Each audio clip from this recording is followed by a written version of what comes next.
Selamat pagi, shalom bagi kita semuanya. Bagaimana kabarnya pagi hari ini? Harapan ibu kita semua dalam keadaan sehat. Jumpa lagi dalam pembelajaran Pendidikan Agama Kristen dan Budi Pekerti kelas 5. Sebelum kita memulai pembelajaran kita, mari kita satu dalam doa. Tuhan Yesus yang baik, di pagi yang indah ini kami datang di hadapan hadirat-Mu, membawa pujian dan syukur kami atas setiap berkat dan kemurahan Tuhan yang senantiasa kami rasakan dalam sepanjang kehidupan kami. Tuhan Yesus yang baik, berikan kami kuasa kemampuan daripada-Mu untuk boleh memahami akan kebenaran firman-Mu melalui proses pembelajaran kami pada pagi hari ini. Di dalam nama Tuhan Yesus kami berdoa dan mengucap syukur. Amin. Baik, kita akan masuk dalam pembelajaran yang ke-7. Silakan anak-anakku yang di rumah membuka buku LKS-nya halaman 55. Buku LKS halaman 55, pembelajaran yang ke-7, pengampunan Allah. Dasar Alkitabnya dari Yunus pasal 1 sampai 4, dari Mazmur 103 ayat 8 sampai 14, Matius 18 ayat 21 sampai 35, Efesus 4 ayat 32. Di sana kita akan melihat seorang nabi Allah, yaitu Nabi Yunus. Allah memiliki pekerjaan untuk Yunus, tetapi Yunus sebaliknya tidak menginginkannya. Allah mengutus Yunus untuk pergi ke suatu tempat bernama Niniwe, dan Allah ingin agar Yunus mengatakan bahwa Allah mencintai orang-orang Niniwe. Tetapi Yunus tidak mau melakukannya, karena menurut Yunus orang-orang Niniwe itu jahat dan mereka suka melakukan banyak kejahatan. Allah tahu apa yang dikatakan Yunus itu memang benar. Orang-orang Niniwe telah menjauh dari Allah, tetapi Allah masih sangat mengasihi mereka. Dia ingin memberi mereka permulaan yang baru jika mereka kembali kepada Allah. Ia akan mengampuni dosa mereka yang begitu banyak. Namun Yunus menolak untuk pergi karena pikirnya mereka adalah orang yang jahat yang tidak pantas untuk diampuni. Dalam hatinya, Yunus ingin melarikan diri dari Allah dan pergi sejauh-jauhnya sampai Allah tidak dapat menemukannya. Dengan demikian, ia tidak perlu melakukan apa yang diperintahkan Allah. Itu yang direncanakannya. Tapi tentu saja itu bukan rencana yang baik, sebab merupakan rencana yang konyol karena dia bisa melarikan diri dari Allah, tetapi Allah akan selalu dapat mencari dan menemukannya. Meskipun demikian, Yunus tetap melaksanakan rencananya yang tidak baik. Ia tidak membeli tiket ke Niniwe, tapi ke tujuan lain. Perahu yang dinaiki Yunus berlayar ke arah yang sangat berlawanan dengan Niniwe. Nah, tak lama kemudian angin bertiup kencang. Perahu pun mulai terombang-ambing dan semua orang mulai menjadi pucat pasi. Mereka takut. Yunus duduk tegak di tempat tidurnya. Lihatlah, masalah pertama dengan rencana Yunus yang tidak baik itu. Allah mengirimkan badai besar untuk mengejarnya. Para pelaut berteriak ketakutan saat perahu hendak tenggelam. Mereka mulai membuang segala sesuatu ke laut, koper, makanan, apapun yang bisa mereka temukan. Yunus mulai tersadar bahwa badai itu datang karena kesalahannya. Ia meminta para pelaut untuk melemparkannya ke dalam laut agar badai berhenti. Mendengar itu, para pelaut merasa tidak yakin. Tapi Yunus bersikeras bahwa itu satu-satunya cara agar mereka bisa selamat. Tak lama setelah Yunus menghantam air, gelombang laut pun menjadi tenang, angin mereda dan badai berhenti. Saat itu Yunus menganggap semuanya telah berakhir. Dia tahu bahwa dia pasti akan tenggelam. Tetapi Tuhan mengirim seekor ikan besar untuk menyelamatkannya. Ikan tersebut menelan Yunus hidup-hidup dengan sekali telan. Dalam kegelapan yang seperti kuburan itu, dia mencium bau busuk makanan dan merasa rumput laut yang berlendir. Segeralah ia tahu bahwa ia belum mati. Dia berada di dalam perut ikan yang besar. Selama 3 hari penuh Yunus duduk di sana dalam kegelapan. Ia menghabiskan banyak waktu untuk berpikir.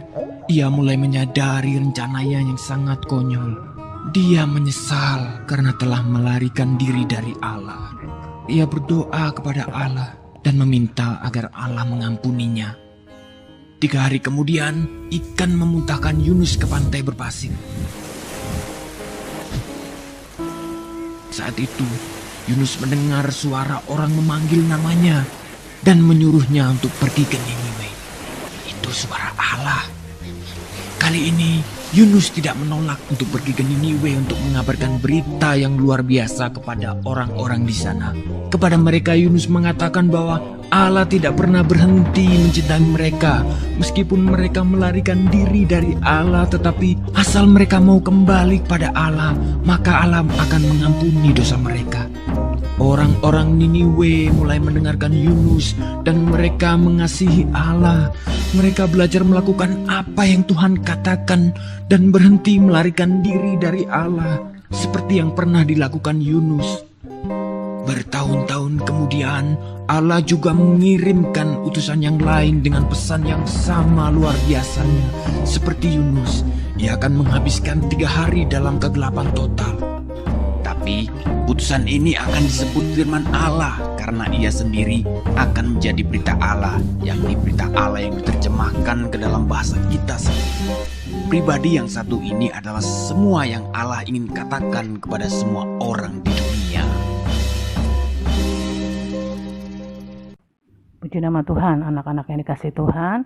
Dalam kisah Nabi Yunus, kita mendapatkan pelajaran bagaimana pengampunan Allah kepada penduduk Niniwe. Nah, Allah pun mau kita sebagai orang-orang yang sudah diampuni Tuhan, kita pun mau belajar untuk memaafkan kepada siapapun yang bersalah kepada kita. Di dalam Matius pasal 18 ayat 21 dan 22, di sana Tuhan Yesus berkata, "Kemudian datanglah Petrus dan berkata kepada Yesus, 'Tuhan, sampai berapa kali aku harus mengampuni saudaraku jika ia berbuat dosa terhadap aku? Sampai 7 kali?' Yesus berkata kepadanya, 'Bukan, aku berkata kepadamu, bukan sampai 7 kali, melainkan sampai 70 kali 7 kali. Nah, anak-anak, Tuhan mengajarkan kita untuk tidak ada batasnya memaafkan kesalahan orang-orang yang menyakiti kita. Mari buka hatimu, maafkan setiap orang yang memiliki kesalahan kepada kita. Semua manusia tidak pernah lepas dari kesalahan. Anak kecil bisa melakukan kesalahan, orang dewasa juga bisa melakukan kesalahan. Kita semua pernah melakukan kesalahan. Kesalahan itu dapat terjadi karena disengaja atau tidak disengaja. Untuk itu, anak-anak, semua orang membutuhkan pengampunan dan harus saling memberi pengampunan kepada orang lain. Sama saat seperti kita ingin dimaafkan oleh sahabat kita, di mana saat itu kita berbuat salah, nah sahabat kita pun ingin sekali mendapatkan maaf jika dia pun bersalah kepada kita. Ya, Tuhan Yesus memberkati kita semua, sekiranya kita boleh saling memaafkan, saling memberikan pengampunan satu dengan yang lain. Puji Tuhan.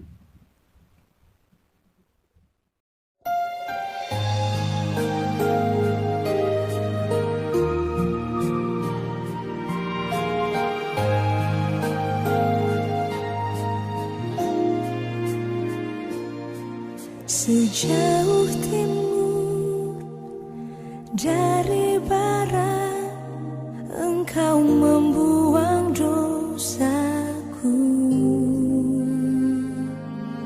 Tiada kau ingat lagi pelanggaranku.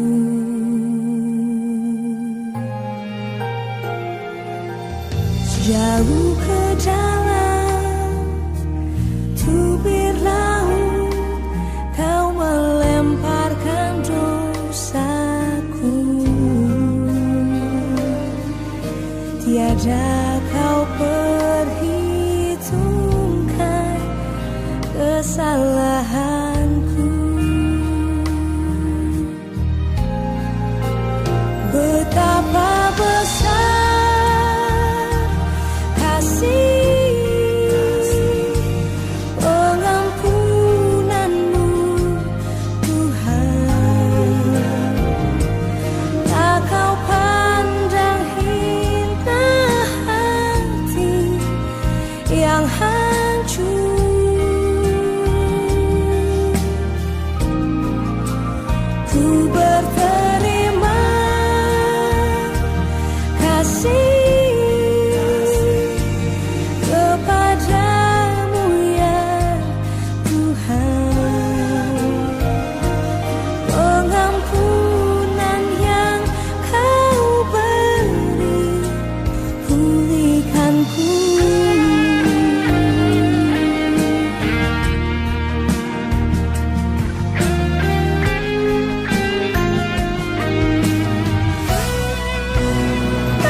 Anak-anak yang dikasih Tuhan, mari kita sama-sama berdoa ya.